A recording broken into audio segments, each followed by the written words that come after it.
শাইখুল হাদিস ইবনে শাইখুল হাদিস হযরতুল আল্লাম হযরত মাওলানা মামুনুল হক সাহেব দামাত বরকাতুহুম, আল্লামা মামুনুল হক সাহেব দামাত বরকাতুহুম। আমি হযরতকে তার গুরুত্বপূর্ণ আলোচনা পেশ করার জন্য ইন্তেজামিয়া কমিটি ও ইসলামপুর গ্রামবাসীর পক্ষ থেকে সবিনয় অনুরোধ করছি।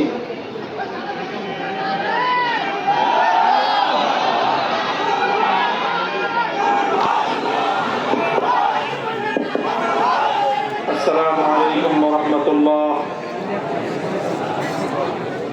إن الحمد لله نحمده ونستعينه ونستغفره ونؤمن به ونتوكل عليه ونشهد أن لا إله إلا الله وحده لا شريك له ونشهد أن سيدنا ومولانا محمدا عبده ورسوله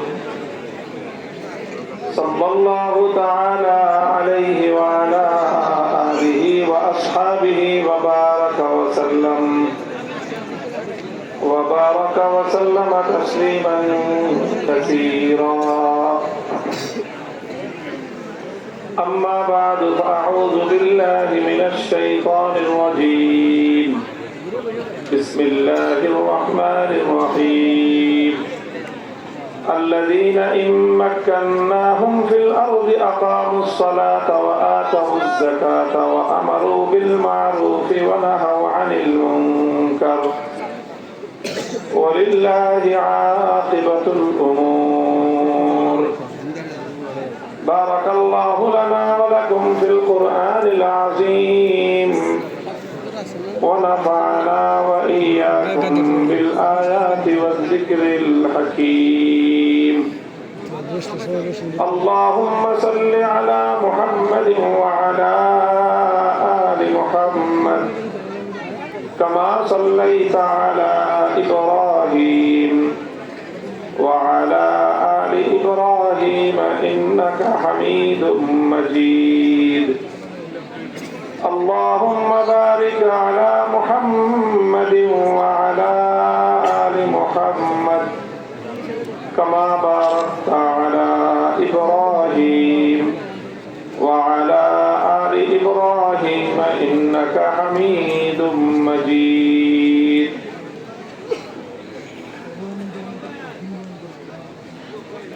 محترم حضرت صدر جلسہ، উপস্থিত হযরত উলামায়ে কেরাম, সম্মানিত শ্রদ্ধাভাজন আমার বয়োজ্যেষ্ঠ মুরব্বী সাহেবান, সমবেত ইসলাম প্রিয়, কোরআন প্রেমিক, নবী প্রেমিক, তৌহিদি মুসলমান ভাই ও বন্ধুগণ, জামিয়া ইসলামিয়া হাফিজুল উলুম ইসলামপুর মাদ্রাসার 50 বছর পূর্তি উপলক্ষে আজিম উসান দস্তরবন্দি ইসলামী মহাসম্মেলন অনুষ্ঠিত হচ্ছে। আল্লাহ পাক রব্বুল আলামিন ইতিহাসের একটি অন্যতম গুরুত্বপূর্ণ এই অনুষ্ঠানে আমাদেরকে শরীক হওয়ার তৌফিক দিয়েছেন। রব্বে কারীমের বড়ই মেহেরবানি। আল্লাহ রাব্বুল আলামিনের দরবারে আমরা কালিমাতুশ শুকরের হাদিয়া পেশ করি, আলহামদুলিল্লাহ।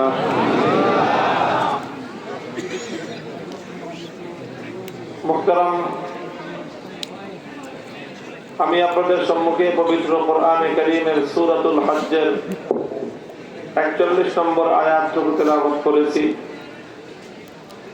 আয়াতে কারীমাকে সামনে রেখে আয়াতের কোরআনে কারীমের যে পয়গাম, কোরআনের যে পয়গাম, আল্লাহর পক্ষ থেকে আমাদের জন্য যে হেদায়াত এবং নির্দেশনা, সেই কথাগুলো আমি আপনাদের সম্মুখে আলোচ করার চেষ্টা করব। আল্লাহ পাক রব্বুল আলামিন আমাকে হক কথা হক ভাবে বলার এবং আমাদের সকলকে সেগুলো বুঝার, অনুধাবন করার এবং আমল করার তৌফিক দান করেন। আল্লাহ পাক রব্বুল আলামিন কোরআনে কারীমের বিভিন্ন আয়াতে, বিভিন্ন জায়গায় ইমানদার মুমিনদের বৈশিষ্ট্যের কথা তাদের পরিচয়ের কথা আল্লাহ তুলে ধরেছেন এক এক জায়গায় এক এক ভাবে। তো আমি যেই জায়গা থেকে, যেই আয়াত থেকে, যেই সূরা থেকে তেলাওয়াত করেছি, সূরাটির নামই হলো সূরাতুল হজ এবং এই সূরার 39, 40 এই আয়াতগুলোতে আল্লাহ পাক রব্বুল আলামিন জিহাদের কথা আলোচনা করেছেন। যে ইমানদারগণ, মুসলমানরা আল্লাহর দ্বীনের জন্য কত কষ্ট স্বীকার করে, তারা কত ত্যাগ আর কোরবানি তারা পেশ করে, তারা জীবন দেয়, তারা রক্ত দেয়, তারা বাতিলের মোকাবেলা করতে গিয়ে নিজেদের জীবনকে ঝুঁকির মুখে ফেলে, নিজেদের সন্তান সন্ততিকে তারা বিপদের সম্মুখীন করে, সব কিছু করে। এর বিনিময়ে তাদের চেষ্টা থাকে তারা আল্লাহর দ্বীনকে বিজয়ী করতে চায়। এটা হলো মুমিনদের একটা বৈশিষ্ট্য। এরপরে আলোচনা করতে গিয়ে আল্লাহ পাক বলেছেন, এই লড়াই সংগ্রাম, যুদ্ধ, জিহাদ, এই সব কিছুর মধ্য দিয়ে আল্লাহ পাক রব্বুল আলামিন এক সময় পৃথিবীতে ইমানদারদেরকে আল্লাহ পাক বিজয়ী করেন। বিজয় দেন কে? এরপর আল্লাহ যখন ইমানদারদেরকে বিজয় দান করেন, মুমিনদেরকে আল্লাহ পাক রব্বুল আলামিন যখন বিজয়ী করেন, তখন সেই ইমানদারদের কি পরিচয় দাঁড়ায়, তাদের বৈশিষ্ট্য কি দাঁড়ায়, আল্লাহর সাথে ইমানদারদের আচরণটা কেমন হয়, আল্লাহ পাক সেই কথাটাই বলেছেন। আল্লাযীনা ইম্মাক্কান্নাহুম ফিল আরদি আকামুস সালাতা ওয়া আতাউয যাকাতা ওয়া আমারু বিল মা'রুফি ওয়া নাহাউ আনিল মুনকারি ওয়া লিল্লাহি আকিবাতুল উমুর। আল্লাহ বলেছেন যে ইমানদার, আমার পছন্দনীয় বান্দা হলো তারা, যদি আমি তাদেরকে পৃথিবীতে ক্ষমতা দেই। পৃথিবীতে কি দেই? আরে ভালো করে বলেন না, ক্ষমতার কথা বলতে পারেন কে? কি কাউরে ইজারা দিয়ে দেওয়া হয়েছে যে ক্ষমতা তাদের? আল্লাহ যদি ইমানদারদেরকে কি দেন? ক্ষমতা দেন, তাহলে ইমানদাররা এই ক্ষমতাটা পেয়ে কি করবে? শুধু জনগণের সম্পদ লুটপাট করবে? এই ক্ষমতা পেয়ে শুধুমাত্র নিজের আর নিজের পরিবারের আখের গুছাইবে? শুধু নিজের ফ্যামিলি কেমনে নিরাপদে থাকতে পারে, নিজের বউ বাল বাচ্চা, নিজের সাঙ্গ পাঙ্গরা কেমনে ধান্দাবাজি করতে পারে, ক্ষমতা দিয়ে তারা এগুলা করবে? আল্লাহ বলতেছেন, আমি ইমানদারদেরকে ক্ষমতা দিলে তারা ক্ষমতা পাওয়ার পর প্রথমেই 4টা কাজ করবে। কয়টা কাজ? 1 নম্বর কাজ হবে আকামুস সালাহ, ক্ষমতা দিয়ে তারা নামাজ কায়েম করবে। 2 নম্বর কাজ তারা কি করবে? ওয়া আতাউয যাকাত, যাকাতের ব্যবস্থা বাস্তবায়ন করবে। 3 নম্বর কাজ করবে ওয়া আমারু বিল মা'রুফ, তারা সত্য কাজের, হক কাজের, ন্যায় কাজের, ভালো কাজের আদেশ জারি করবে। 4 নম্বর হলো ওয়া নাহাউ আনিল মুনকার, যত অন্যায়, অশ্লীলতা, পাপাচার, নাফরমানির কাজ যত আছে, এই সবগুলোর ব্যাপারে একটা একটা নিষেধাজ্ঞা জারি করবে তারা। এটা ভাই আমি কোনো ব্যাখ্যা করি নাই, এখানে 50 বছর পূর্তি বুঝতেই পারতেছেন, কমপক্ষে না হলেও এখানে 2-3 হাজার আলেম ওলামা আছে। ওনাদেরকে জিজ্ঞাসা করে দেখেন যে আমি কোনো ব্যাখ্যা করি নাই, শুধু কোরআনে কারীমের আয়াতের অনুবাদটা বলছি। ঠিক আমি যা বলেছি বাংলায়, এই কথাটা আল্লাহ পাক আরবিতে কোরআনে কারীমে আল্লাহ নিজের ভাষায় বলেছেন।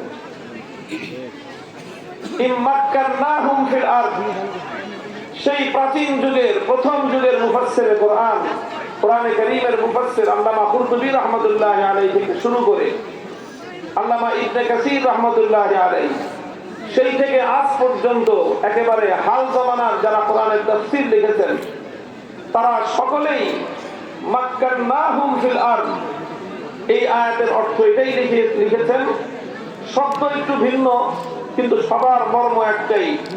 আর ইন আতাইনাহুমুস সালতাতা ফিল আরদ ইন কাওয়াইনাহুম ফিল আরদ, আমি যদি তাদেরকে রাষ্ট্র ক্ষমতা দান করি, ইমানদারদেরকে যদি আমি রাষ্ট্র ক্ষমতা দান করি, এই জমিনে আমি যদি তাদেরকে ক্ষমতাসীন বানায় দেই, তাহলে তারা এই কাজগুলো করবে। মুহতারাম হাজিরিন, পরিষ্কার পরিষ্কার কয়েকটা কথা কোরআনের এই আয়াত থেকে যা বুঝে আসে, সেগুলো আল্লাহর বার্তা হিসেবে, কোরআনে কারীমের পয়গাম হিসেবে আমি জাতির সামনে তুলে ধরতে চাই। প্রথম পয়গাম হলো এখানে মাক্কান্নাহুম ফিল আরদ, ক্ষমতা দেওয়ার মালিক কে? খুব ভালো করে মনে রাখতে হবে, ক্ষমতা দেওয়ার মালিকও আল্লাহ, ক্ষমতা নেওয়ার মালিকও আল্লাহ। যখন কাউকে ক্ষমতা দিতে চান, পৃথিবীর तमाम শক্তি মিলে তাকে ক্ষমতা থেকে রুখতে পারে না। আল্লাহ যখন কারো কাছ থেকে ক্ষমতা কেড়ে নিতে চান, সারা দুনিয়ার সমস্ত শক্তি মিলেও ক্ষমতা আঁকড়ে ধরে থাকতে পারে না। মাক্কান্নাহুম ফিল আরদ, জমিনের ক্ষমতার চূড়ান্ত মালিক হলেন একমাত্র কে? আল্লাহ। ইমানদারদেরকে এই কথাটা বুঝতে হবে।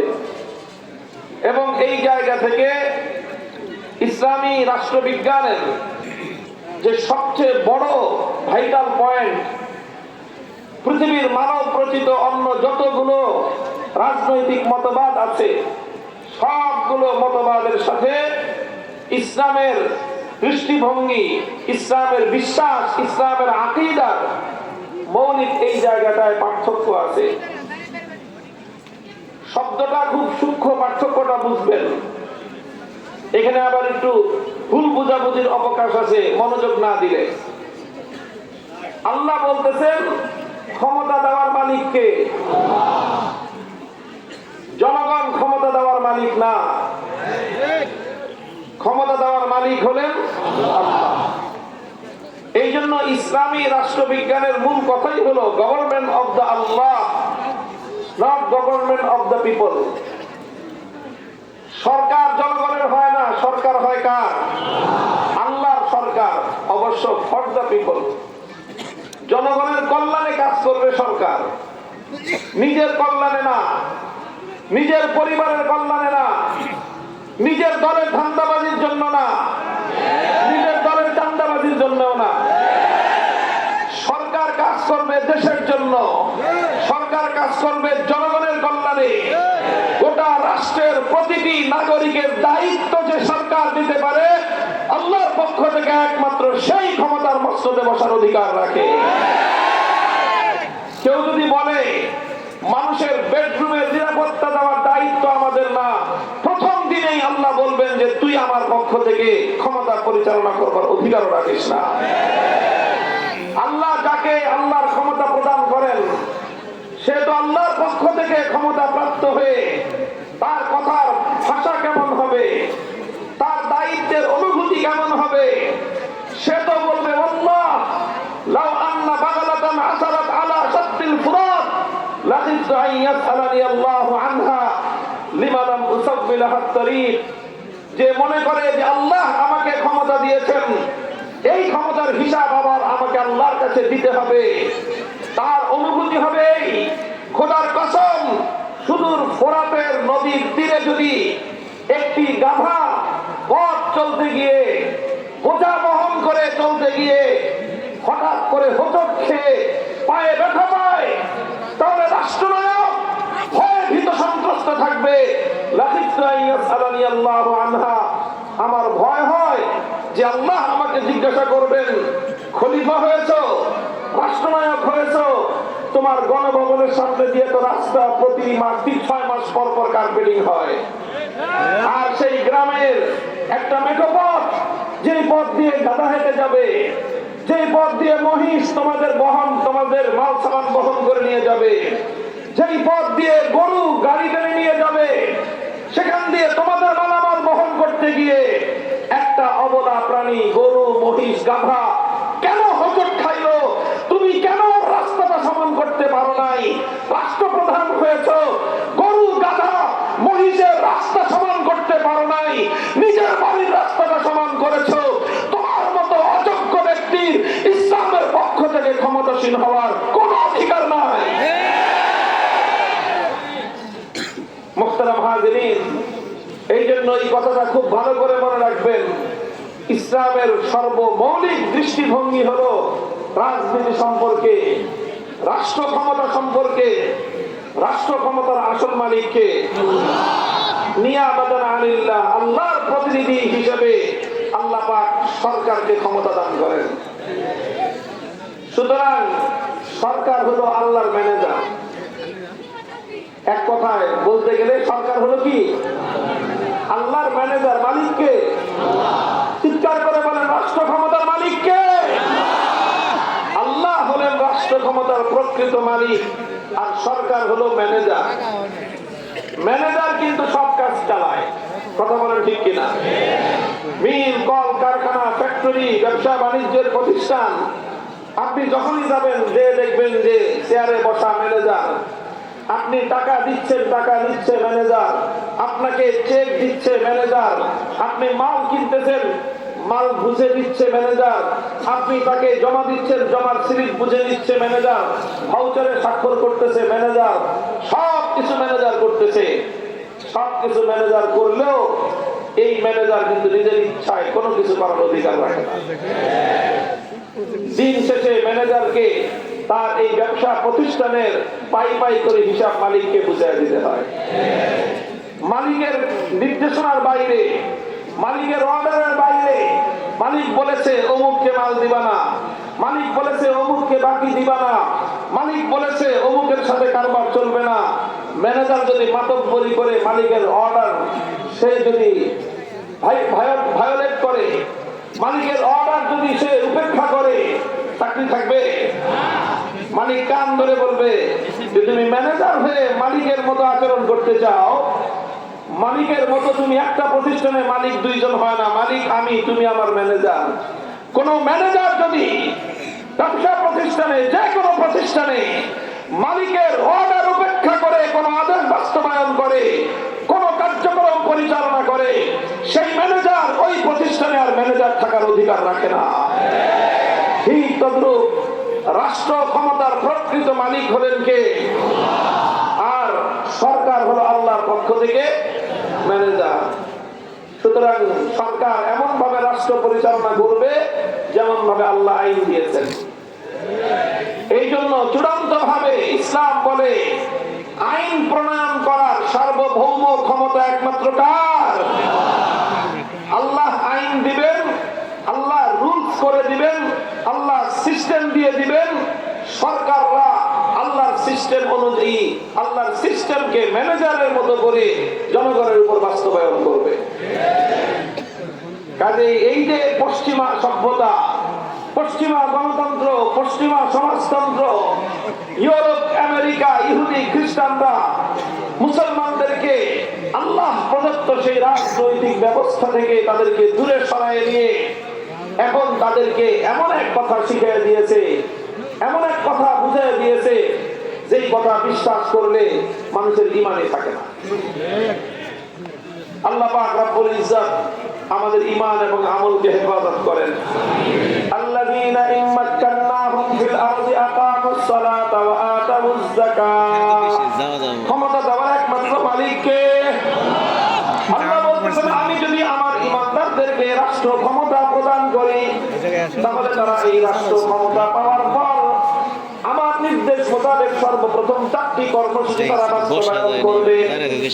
1 নম্বর কর্মসূচি নামাজ কায়েম করবে, 2 নম্বর কর্মসূচি যাকাত বাস্তবায়ন করবে, 3 নম্বর কর্মসূচি হবে সৎ কাজের আদেশ জারি করবে, 4 নম্বর হলো তারা অন্যায় অসৎ কাজ নাফরমানির কাজের প্রতি নিষেধাজ্ঞা জারি করবে।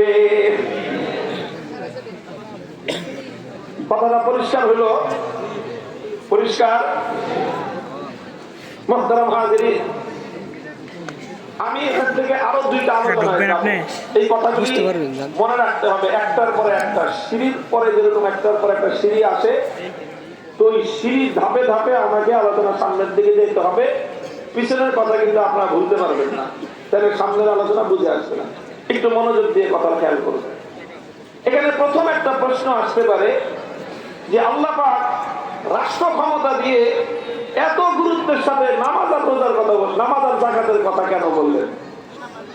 আমরা তো মনে করি যে নামাজ আর যাকাত এটা তো হুজুরদের কাজ, এটা তো মসজিদ মাদ্রাসার কাজ। ক্ষমতায় যারা যাবে তারা গিয়ে তো ব্রিজ বানাবে, কালভার্ট বানাবে, রাস্তা বানাবে, মিল ফ্যাক্টরি বানাবে, এই করবে সেই করবে। নামাজ রোজা এটা আমার সরকারের কাজ হলো কেন? এটা হলো আমাদের সাধারণ মানুষের ধারণা। কথা বলেন ঠিক কিনা?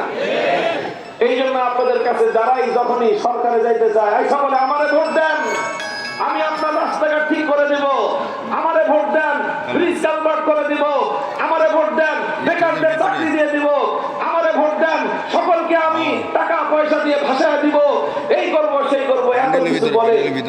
কিন্তু তারা তো কোনো সময় কথা বলে না যে আমাদেরকে ভোট দেন আমরা নামাজ কায়েম করব, আমাদেরকে ভোট দেন আমরা যাকাত বাস্তবায়ন করব।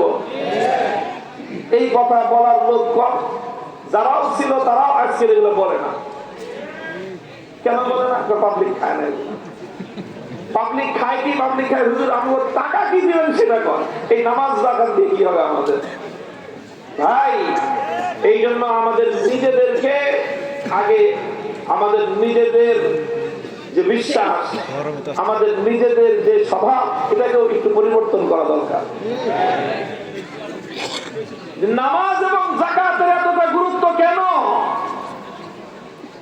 যে আল্লাহ পাক বললেন সরকার ক্ষমতায় এসে প্রথম কাজ হবে তার নামাজ ঠিক করা, তারপরের কাজ হবে তার যাকাত বাস্তবায়ন করা। এই দুইটা কাজকে ইসলামী রাষ্ট্রবিজ্ঞানের মধ্যে, ইসলামী খেলাফত ব্যবস্থার মধ্যে এত গুরুত্বের সাথে আল্লাহ পাক রব্বুল আলামিন কেন উল্লেখ করলেন? আমি আপনাদেরকে শুধু নামাজ, যাকাত আর এরপরে আমর বিল মারুফ আর নাহি আনিল মুনকার, এই তিনটা বিষয় সম্পর্কে তিনটা কথা বলি। দেখেন, ইসলাম বিশ্বাস করে যদি কোন সরকার, কোন জাতির মধ্যে নামাজ যদি ঠিক হয়ে যায়, আবার বলছি কোন জাতির মধ্যে যদি নামাজ ঠিক হয়ে যায়, সেই জাতির দিন দুনিয়া অর্ধেকের চেয়ে বেশি এমনিতে ঠিক হয়ে যাবে। বলবেন ওদের কেমনে ঠিক হবে? আমি আপনাদেরকে একটা দৃষ্টান্ত দিয়ে বোঝাই, ঐতিহাসিক দৃষ্টান্ত। খলিফাতুল মুসলিমিন ওমর ফারুক রাদিয়াল্লাহু আনহুর নাম শুনেছেন আপনারা? কারা কারা শুনছেন? আলহামদুলিল্লাহ। তারা তো আমাদের গর্বের ধন, অহংকার। খলিফা ওমরের নাম না নিলে পৃথিবীর ইতিহাসের মহানায়ক যারা, বিশ্ব ইতিহাসের সফলতম রাষ্ট্রনায়ক যারা, খলিফা ওমরের নাম না লিখলে সেই তালিকা কোনোদিন পূর্ণাঙ্গতা পাবে না। অর্ধজাহানের শাসক ছিলেন, সাম্য এবং ইনসাফ কায়েম করে দুনিয়ার মানুষের ঘরে ঘরে ন্যায় এবং ইনসাফের পতাকা উড্ডীন করেছিলেন, মানুষের ঘরে ঘরে তার অধিকার পৌঁছে দিয়েছিলেন, দরিদ্র মানুষের ঘরে ঘরে নিজের পিঠে বোঝা বহন করে খাদ্য তাদের ঘরে পৌঁছে দিয়েছিলেন, প্রতিটি মানুষের জানমালের নিরাপত্তা প্রতিষ্ঠা করেছিলেন। তিনি এমন পরিবেশ কায়েম করেছিলেন যে একজন সুন্দরী নারী, একজন সুন্দরী যুবতী রমণী মূল্যবান অলংকার আদি পরে মাইলের পর মাইল পর থেকে যেত না। ইয়াসলা তাখাফু আহাদান ইল্লাল্লাহ, জমিনে এক আল্লাহ ছাড়া তার কাউকে ভয় করতে হতো না। এই যে এমন এক সোনার শাসন কায়েম করলেন, মানুষের শান্তি প্রতিষ্ঠা করলেন, কিসের মাধ্যমে করেছিলেন? খলিফা ওমর। আমি খলিফা ওমর রাদিয়াল্লাহু আনহুর একটা ঐতিহাসিক উদ্ধৃতি আপনাদের কাছে উল্লেখ করে শোনাচ্ছি। বুখারী শরীফ সহ সমস্ত হাদিসের কিতাবগুলোর মধ্যে এই উদ্ধৃতিটি বর্ণিত আছে।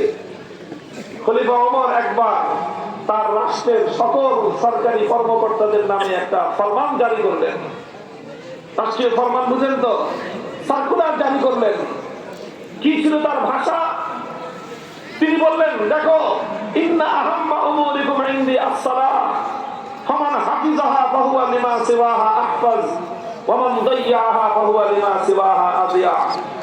খলিফা ওমর তার সকল গভর্নরদেরকে, রাষ্ট্রের বড় বড় আমলা কর্মকর্তাদেরকে লিখে পাঠালেন যে দেখো, তোমাদের সবচেয়ে গুরুত্বপূর্ণ দায়িত্ব আমার দৃষ্টিতে নামাজ।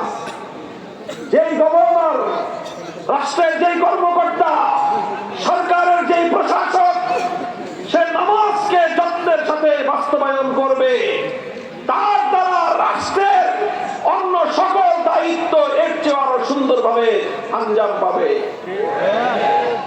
যেই দায়িত্বশীল, যেই মন্ত্রী, যেই সচিব, যেই গভর্নর, যেই মেয়র তার ক্ষমতাসীন এলাকার মধ্যে সুন্দরভাবে নামাজ বাস্তবায়ন করবে, সেই দায়িত্বশীল তার ডিপার্টমেন্টের প্রত্যেকটা কাজ এর চেয়ে আরো সুন্দরভাবে আঞ্জাম দিতে পারবে।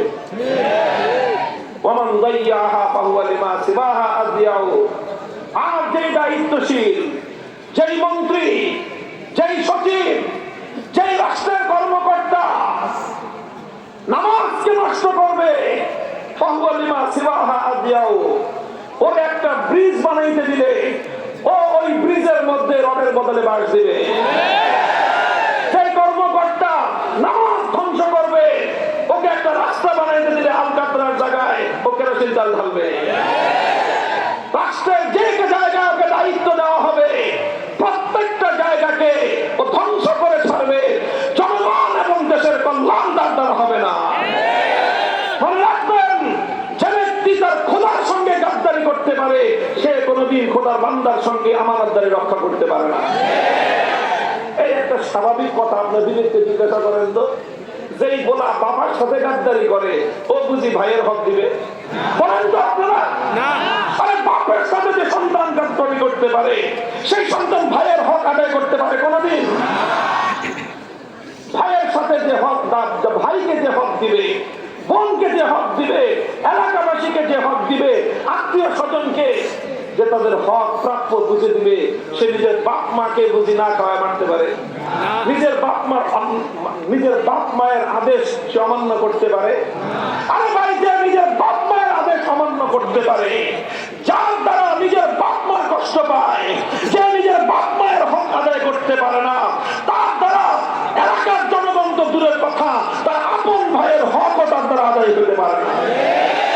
তো যেই বেটা নামাজ ধ্বংস করে খোদার সঙ্গে গাদ্দারি করলো, সে খোদার বান্দাদের হক কেমনে আদায় করবে?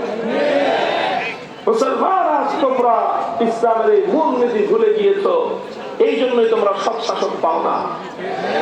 এই জন্যই তোমাদের দেশে আত্মমর্যাদা সম্পন্ন, জাতির ভাগ্য পরিবর্তনকারী, ইতিহাসের সফল কোন রাষ্ট্রনায়ক তোমাদের মধ্যে জন্ম নেয় না। এই জন্য ইসলাম বলতেছে, ইন্নাস সালাতা তানহা আনিল ফাহশাই ওয়াল মুনকারি ওয়া লাযিকরুল্লাহি আকবার ওয়াল্লাহু ইয়ালামু মা তাসনাউন। নামাজ এমন একটা বিধান, আল্লাহর কোরআন দায়িত্ব গ্রহণ করেছে, যেই ব্যক্তি, যেই পরিবার, যেই জাতি নামাজকে আঁকড়ে ধরবে, সেই জাতির মধ্যে আমার আল্লাহ ঘোষণা করেছেন তাদের মধ্যে অন্যায় এবং অশ্লীলতা স্থান পাবে না। নামাজ কায়েম করো। সরকারি সকল কর্মকর্তাদের জন্য, যদি সে মুসলমান হয়ে থাকে, যদি সে ইমানদার হয়ে থাকে, সকলের জন্য সুন্দরভাবে নামাজ বাস্তবায়ন করো। একজন মানুষ যখন নামাজে অভ্যস্ত হয়ে যাবে, 5 ওয়াক্ত যখন সে নামাজের হক আদায় করে আল্লাহ পাক রব্বুল আলামিনের সামনে যখন সে হাজিরা দিবে, সে 5 বার মনে করবে আমি আমার আল্লাহর সামনে দাঁড়িয়ে জীবনের হিসাব দিচ্ছি। আল্লাহর কসম খেয়ে বলি, একদিন চুরি করতে পারে, 2 দিন চুরি করতে পারে, 3 নম্বর দিনে গিয়ে ওর বিবেক ওকে বাধা দিবে যে আল্লাহর কাছে তোর কি জবাব হবে। এই জন্য মনে করবেন না নামাজ শুধুমাত্র একটা ধর্মীয় বিষয়। নামাজ ইসলামের সবচেয়ে গুরুত্বপূর্ণ স্তম্ভ, কোনো সন্দেহ নাই। as-salatu imaduddin, মান আকামাহা ফাকাদ আকামাদ-দ্বীন ওয়া মান হাদামাহা ফাকাদ হাদামাদ-দ্বীন। ইসলামের সবচেয়ে প্রধান খুঁটি হলো নামাজ। যে ব্যক্তি নামাজকে ঠিক রাখলো, ইসলাম ঠিক থাকলো। যেমন নাকি একটা ঘরের খুঁটি ঠিক থাকলে ঘর ঠিক থাকে, বিল্ডিং এর পিলার ঠিক থাকলে বিল্ডিং ঠিক থাকে।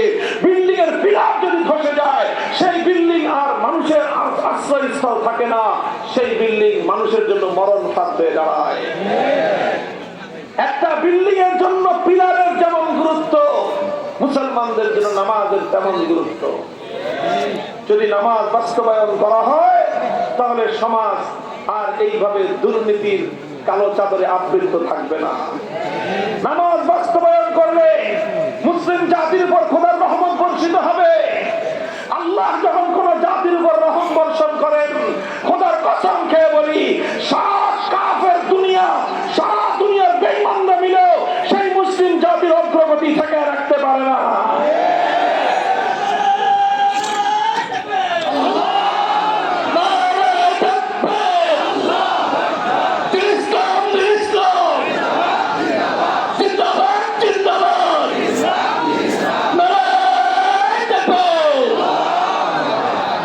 এই জন্য ভাই, নামাজের দ্বারা একদিকে যেরকম আখিরাত সুসজ্জিত হয়, নামাজের দ্বারা যেমনি ভাবে একজন মুমিন ব্যক্তির জান্নাতের ফয়সালা হয়, নামাজের দ্বারা একজন মুমিন ব্যক্তির যেভাবে জান্নাতের তালা খুলে যায়, নামাজের দ্বারা ঠিক তদ্রূপ একটি নীতিবান সমাজ তৈরি হয়।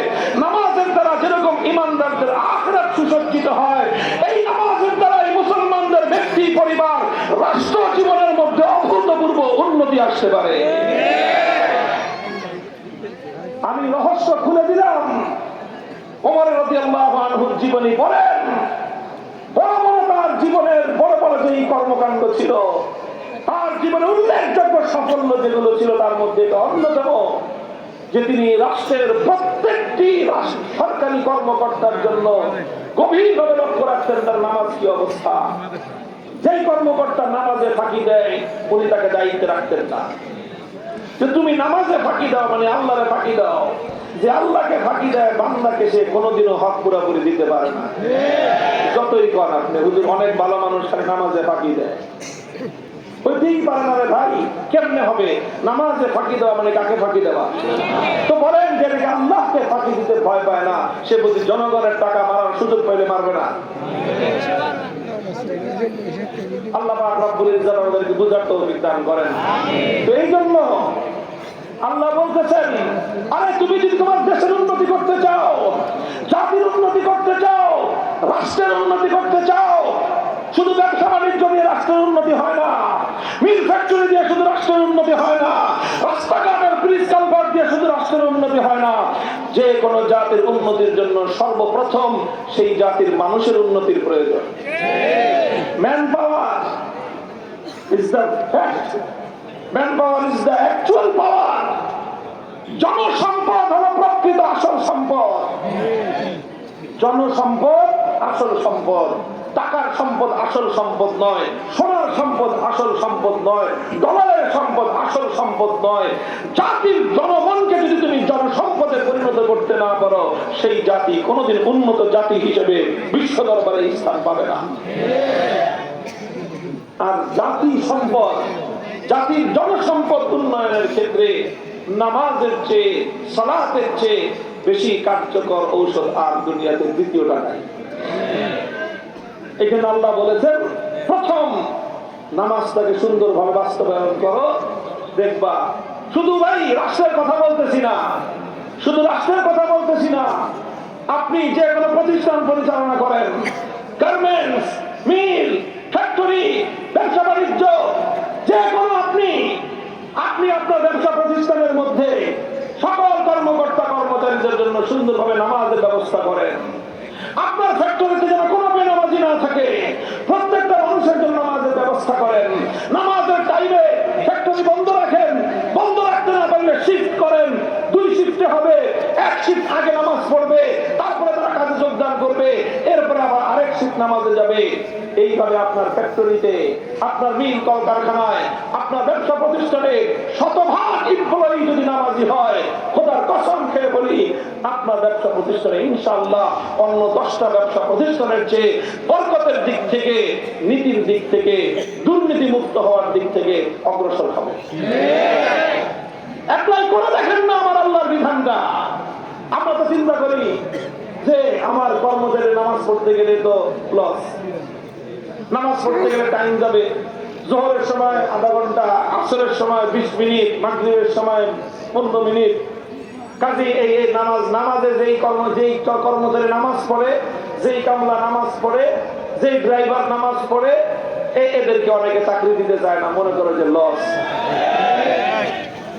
আহাম্মকের দল, এই নামাজ তোমার লস করবে না। তোমার ড্রাইভারের নামাজ, তোমার কামলার নামাজ, তোমার কর্মীর নামাজ, তোমার ওই শ্রমিকের নামাজ, তোমার কর্মচারীর নামাজ, তোমার কর্মকর্তার নামাজ তাকে যেরকম বরকত দিবে, তোমার প্রতিষ্ঠানকেও মানোন্নত করবে। খোদার কসম খেয়ে বলি, এটা আমার আল্লাহর জিম্মাদারি। আল্লাযীনা ইম্মাক্কান্নাহুম ফিল আরদি আকামুস সালাহ, নামাজ কায়েম করবে প্রথম কথা। সুতরাং নামাজ কায়েম করাটা এটা রাষ্ট্রের একটা গুরুত্বপূর্ণ দায়িত্ব। এটার দ্বারা যেরকম আখিরাতের উন্নতি হবে, দুনিয়ারও বলে দুনিয়ারও জাতীয় উন্নতি হবে ইনশাআল্লাহ। 2 নম্বর বিষয়, ওয়া আতাউজ যাকাত, যাকাত ব্যবস্থা বাস্তবায়ন করতে বলেছেন আল্লাহ পাক। রাষ্ট্রের দায়িত্ব হলো যাকাত ব্যবস্থা বাস্তবায়ন করো। যাকাত ব্যবস্থা মানে কি? তুখযু মিন আগনিয়াইহিম ওয়া তুরাদ্দু আলা ফুকারাইহিম। যাকাত মানে হলো ধনীদের কাছ থেকে কমিশন লও, গরিবদেরকে কমিশনটা বন্টন করে দাও। আমাকে কমিশন খায় কারা এখন বলেন? সব চোরেরা কমিশন খেয়ে রাষ্ট্রটাকে ভোগলা বানায় ফেলেছে। আল্লাহ বলতেছেন কমিশন যাবে বড়লোকদের সম্পদ থেকে। বড়লোকের কাছ থেকে যত কমিশন নেওয়া হলো 100% বন্টিত হবে তাদের মধ্যে, গরিবের মধ্যে। ইসলামী অর্থনীতির সবচেয়ে বড় মূলনীতি, যদি কেউ জানতে চান যে ইসলাম দুনিয়াতে যে অর্থ ব্যবস্থা বাস্তবায়ন করতে চায়,